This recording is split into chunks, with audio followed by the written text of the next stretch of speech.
Welcome back to another video, guys. In this video I'm working on this 2-litre diesel engine Mini.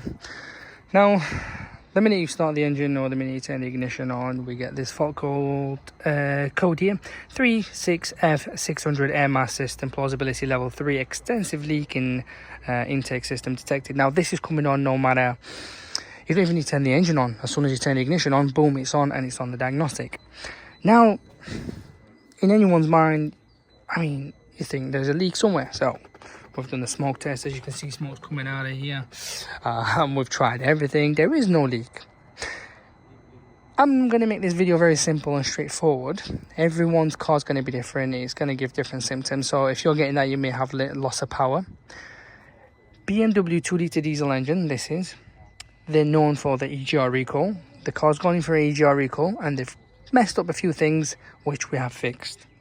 One of which was the turbo actuator.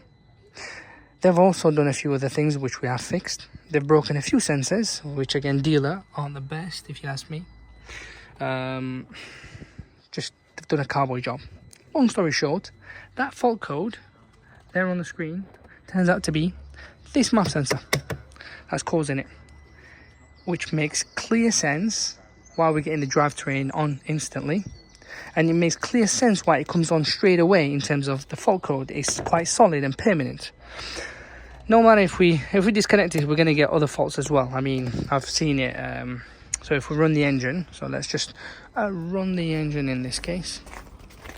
We're going to get all sorts of other faults, right? So here it. Oh, there we go. It's because I've disconnected the fuel rail pressure. So that's what we're getting, guys. Okay. Anyway, back to our topic. I'm gonna kind of give you what will also come up besides that code.